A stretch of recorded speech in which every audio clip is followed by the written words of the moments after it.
We discussed several months ago about making a resolution on adopting minutes. We still haven't put that language in. Maybe that's something we can work on for next meeting. I believe we saw some language from Association of Towns, but we never did adopt anything to do that.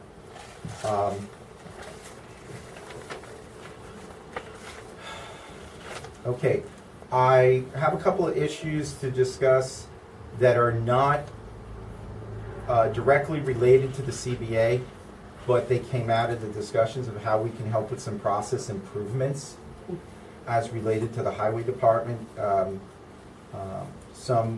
Some questions and things that possibly we could adopt, and I'm glad Art's here because maybe we can get some input for this. There was, it's my understanding that the way that we keep track of all time off or listed, there's a notebook posted on the wall next to the timesheets. And my computer. And your computer. Is there,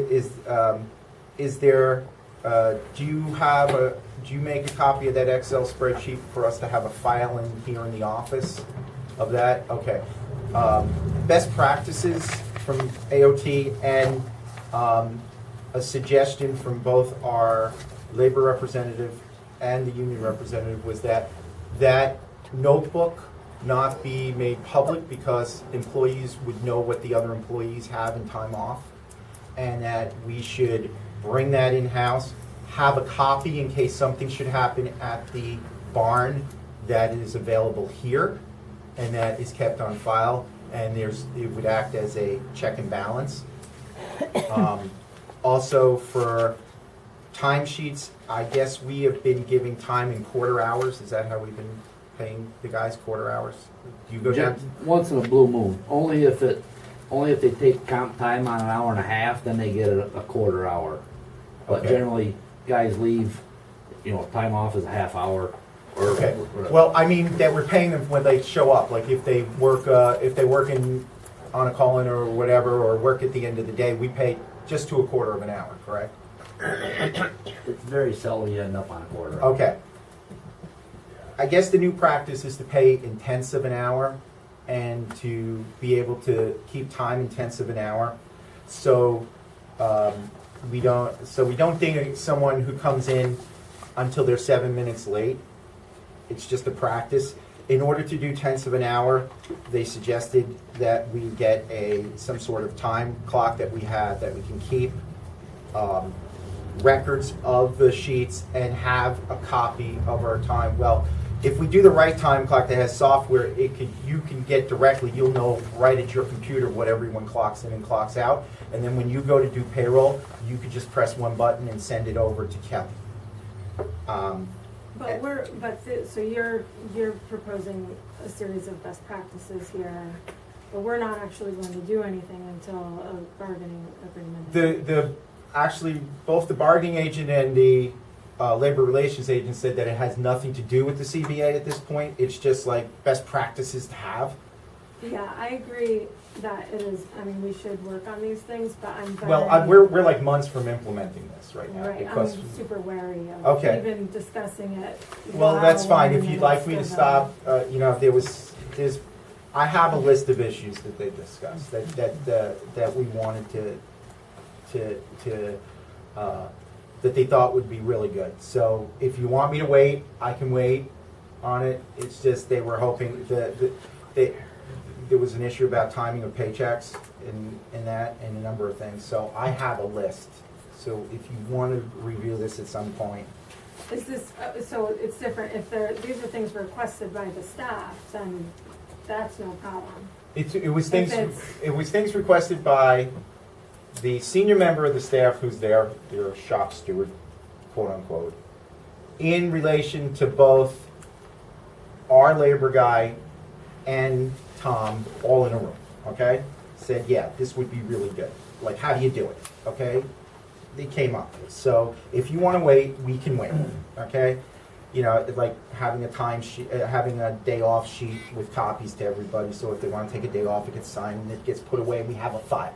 Okay, these are just like regular things we haven't been doing that we, should be part of best practices. So I think that there's in the mind, in everybody's mind, it's really difficult to parse out the content of the bargaining process, and then what we're doing separately. And especially I'm concerned about any legal, did we change the terms of employment during the bargaining, I feel like better safe than sorry. It's been this way for how many years? 228. So if it's this way for a few months more, then we're going to be fine. Are you okay with that? I'm fine. Listen, I told them I'd bring it to us and we can make a decision on what to do, but it was like, there was a number of things, okay? So I'm bringing them and I'll leave the rest of it until we're done. Yeah. But if the guys had a request for us, about the check, the check is the check stamp. They'd like the checks Thursday at noon. That's what they asked. Okay, Thursday at noon. Yeah. To Art, and then you can distribute them when you see fit. Yeah. Okay. But they want you to be able to, and I said, I'm sure we can do our best. I'd like to get paid. We're getting a stamp, so it will be done Monday night. So great. Is that good with you, Art? To have it? Yeah, okay. Okay. Let's see. 2 more items I have. Not so happy.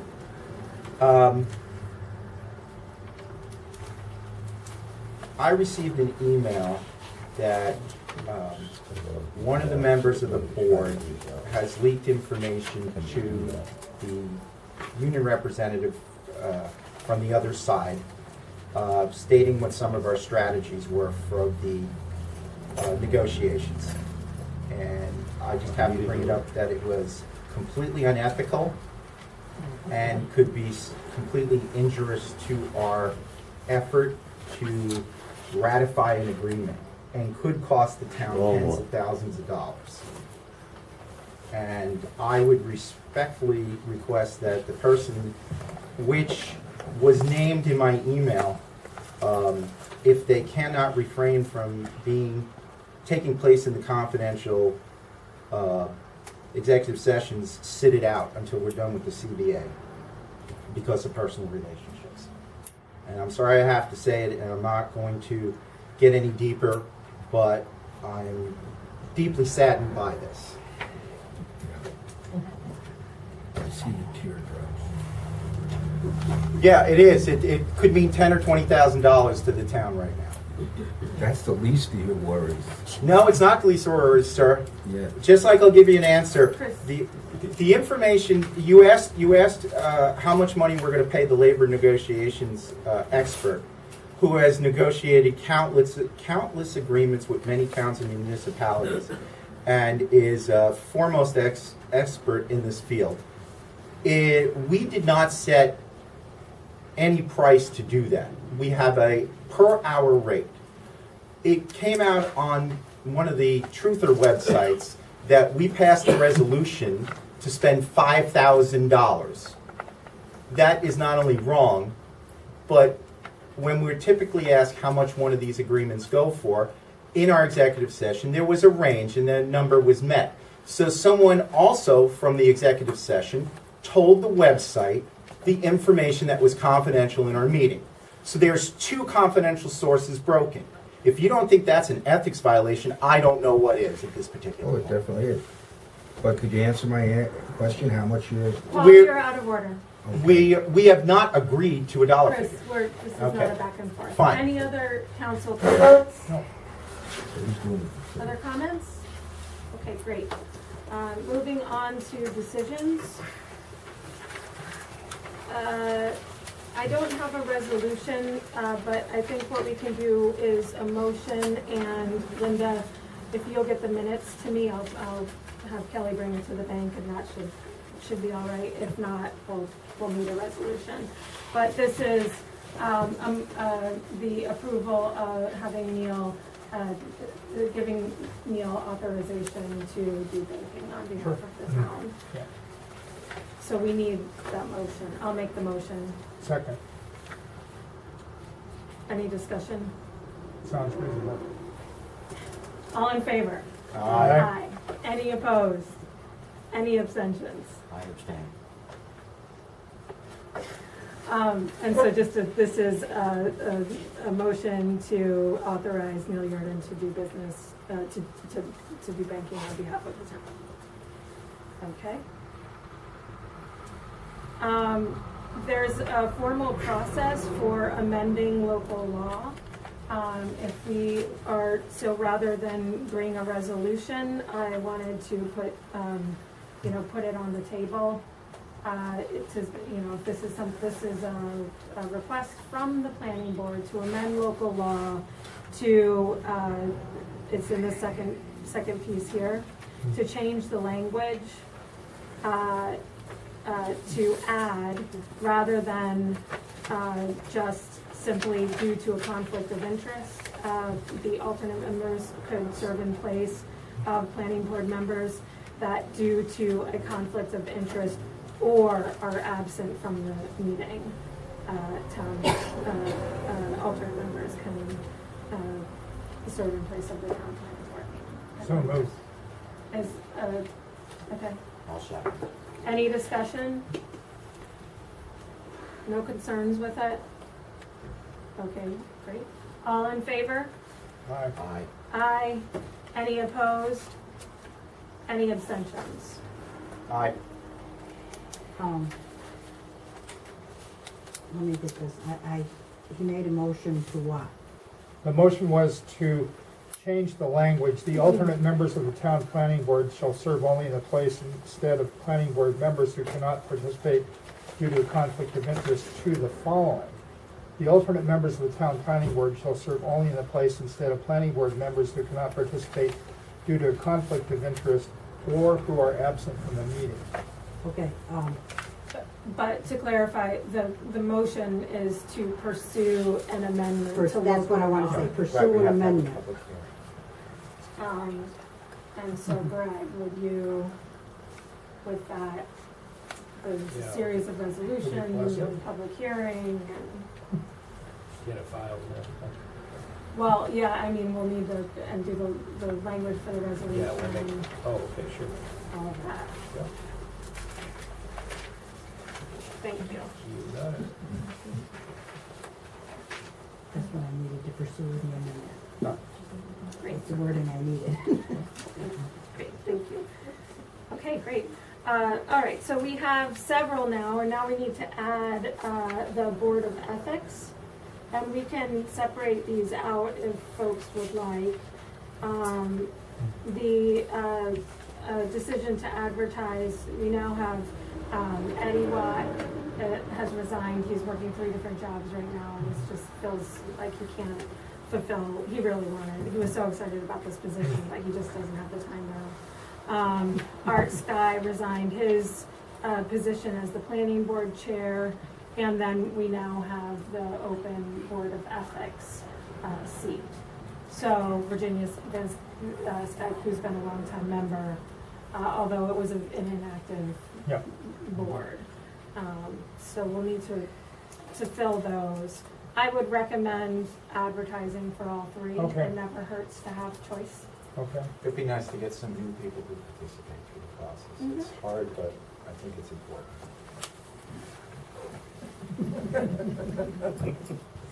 And anybody want to make that motion? So moved.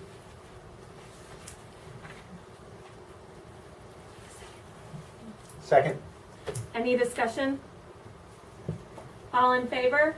Aye. Aye. Any opposed? And Betty abstains. Okay. We need the motion to approve the justice report. Make that motion. Second. Any discussion? All in favor? Aye. Aye. Any opposed? Any abstentions? Okay, and then we need the motion to approve the abstract. I'll make the motion to approve the abstract. Any discussion? All in favor? Aye. Aye. Any opposed? Any abstention? Okay, great. And just a note, which Neil already mentioned, there was an overpayment, and he's going to hold a check and make sure there's an agreement with Mrs. Enns that that payment, that would get credited to our account. Now, we need to clarify what the executive session is about. You said, Chris, this is to discuss the collective bargaining agreement. Correct. And the second, I need more detail on what the personnel matter is. It could be a possible overpayment. That's all I'd like to say at this moment. Possible overpayment of a town employee. Yes. Okay. Great, so I would suggest that, Betty, since your husband is part of the highway department, that you would stay out of the collective bargaining conversation and then come in for the other, assuming that Chris is not the employee that you are. I'm sorry? I'm suggesting that Betty Yes, is correct. not He's part not, of it he's not the employee. because of a conflict of interest. Correct. However, okay, great. So why don't you come in for that second part? He's not a member though. No, but he's on the highway. He's part of the highway department. If you want to be part of it and continue to leak information to the highway department, that's your prerogative. I'm not going to kick you out. So you would like to be part of it? I can put him. Before we go, do you want me to answer that question? Oh, yes, please. Paul, it's your lucky day. I came to answer that other question you had about the McGlone lawsuit. Okay, thank you. I had heard from one of the board members that the question had been asked. I didn't know who asked it, but I said, it might help to just clarify how attorney's fees work so that people can understand why it wouldn't be a good idea to file a lawsuit against Mr. McGlone to try to collect attorney's fees. There's a rule in the United States, it's a common law rule, it's basically statewide, that says each party is responsible to pay their own attorney's fees unless there's a statute or a contract that provides that if you win the lawsuit, you're entitled to recover your attorney's fees from the loser. So in the lawsuit that Mr. McGlone had filed against the town, he alleged that the town had failed to retain certain records that needed to be retained, and the court said that that was not accurate, mainly because the town did not have an email retention policy at the time. I understand they have since, created one so that there would be some records for that.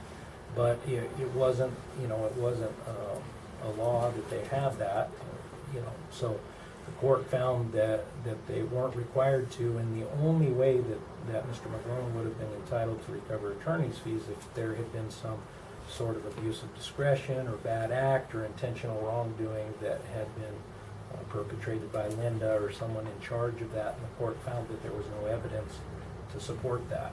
So to turn around and file a lawsuit against Mr. McGlone and say, hey, we're entitled to recover our attorney's fees, we would have to, be held to the same standard and show that he abused his discretion for demanding the records, that there was somehow wrongdoing in filing the lawsuit, and there wasn't anything wrong with that. He's entitled to request that information, and even if the court finds that he's incorrect and he's not entitled to it, the town would probably lose. It would be very unlikely to win a lawsuit like that. It would be a waste of money.